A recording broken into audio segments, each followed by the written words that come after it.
નમસ્કાર જીક official YouTube ચેનલમાં હું જીતુ. કેમ છો મિત્રો? મજામાં છો બધા? ગુડ મોર્નિંગ બધાને. આજે પણ 15મી ડિસેમ્બર જીકેના ક્વેશ્ચન આન્સર લઈને આવ્યો છું 10. અને શરૂ કરતા પહેલા બધાને ખાસ વિનંતી કે લાઈક અને શેર કોમેન્ટ કરવાનું ના ભૂલતા. ખાસ કરીને શું કયા છે આજના પ્રશ્ન એ પણ જોઈશું આજે આપણે. તમને અમારા પ્રશ્ન કેવા લાગે છે, અમારી પ્રસ્તુતિ તમને અમારા પ્રયાસ તમને કેવા લાગે છે એ પણ કહેતા રહેજો, તો અમને ખબર પડે. આ 10 પ્રશ્ન લઈને આવો છું, તો આશા રાખું છે કે તમે જો તમારો એટલો સ્નેહ તૈયાર મળશે તો અમે 10 થી પછી આગળ 20-15 પ્રશ્નના સિરીઝ લઈને આવીશું અમે લોકો. હાલમાં અમે 10 પ્રશ્ન લઈને આવે છે કે અમારા સબસ્ક્રાઈબરનો અમને સપોર્ટ કેટલો કિલો મળે છે અમે જોઈએ છીએ. તો બહુ ટાઈમ ન લેતા શરૂ કરું છું. પ્રશ્ન નંબર 1. ભારતમાં ઓલ ટગ ઇલેક્ટ્રિક ભારતમાં ઓલ ઇલેક્ટ્રિક ટગ નો પ્રોજેક્ટ કયા બંદર પર કરવામાં આવેલો છે? તો તેનો જવાબ છે દીનદયાળ સ્પોર્ટ ઓથોરિટી બંદર, જેને આપણે પહેલા કંડલા બંદર તરીકે ઓળખતા હતા. Number 2. Missile of woman India તરીકે કોણ જાણીતા છે? તો તેનો જવાબ છે ટેસી થોમસ. ટેસી થોમસ જાણીતા છે મિસાઇલ વુમન ઓફ ઇન્ડિયા તરીકે. ટેસી થોમસ જાણીતા છે. ત્યારબાદ G20 સમિટ 2025 નું આયોજન ક્યાં કરવામાં આવ્યું? તો તેનો જવાબ છે સાઉથ આફ્રિકા.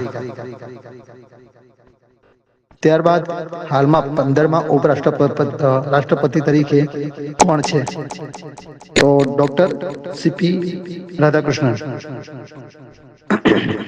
4 પ્રશ્ન અહીંયાથી આપણે પૂરા કર્યા છે. તો મિત્રો લાઈક શેર તો બને જ છે. લાઈક શેર તમારે કરવું પડશે. લાઈક શેર તમે કરો તો અમને પણ ખ્યાલ આવે કે મારા પ્રયાસ તમને કેવા લાગે છે. અમુક લોકોને લાઈક મળે છે, પણ જે જોઈએ એટલી લાઈક મળતી નથી. વ્યૂ આવે છે પણ લાઈક એટલા આવતા નથી. તો આશા રાખું છું કે લાઈક પણ મળતી રહે એવી આશા રાખું છું. The philosophy of Rabindranath Tagore કોનું પુસ્તક છે? તો તેનો જવાબ છે doctor Sarvepalli Radhakrishnan. Right to education 2009 act કાયદો ક્યારથી અમલમાં આવ્યો? તો તેનો જવાબ છે 1 એપ્રિલ 2010 થી. ત્યારબાદ એશિયાઈ નોબેલ પુરસ્કાર મેળવનાર સૌપ્રથમ ગુજરાતી વ્યક્તિ કોણ હતા? તો તેનો જવાબ છે ત્રિભુવનદાસ પટેલ. તેને રોમન મેગ્સેસે એવોર્ડ તરીકે પણ ઓળખવામાં આવે છે. ત્યારબાદ રોમન મેગ્સેસે એવોર્ડ મેળવનાર ગુજરાતી પ્રથમ મહિલા કોણ? તો તેનો જવાબ છે ઈલાબેન ભટ્ટ. પ્રથમ મહિલા ઈલાબેન ભટ્ટ અને પ્રથમ પુરુષ તરીકે ત્રિભુવનદાસ પટેલ, જે આપણા અમૂલ ડેરીના સ્થાપક. ત્યારબાદ રામગઢ ટાઈગર રિઝર્વ ક્યાં આવેલું છે? તો તેનો જવાબ છે રાજસ્થાનમાં.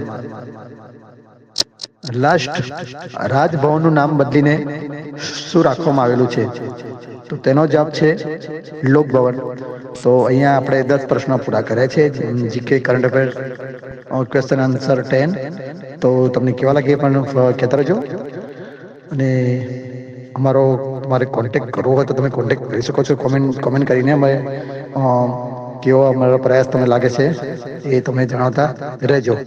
મળીશું આવતીકાલે ફરીથી આ જ સમય 8 થી 11 ની અંદર જ. અમે કોઈ પણ 8 થી 11 કોઈ પણ સમયે અમે આ પ્રસ્તુતિ અપલોડ કરીશું યુટ્યુબમાં. તો જેકે ઓફિશિયલને ચેનલને સબસ્ક્રાઈબ કરતા રહેજો. અમારી નોટિફિકેશન તમને પહેલી મળતી રહે.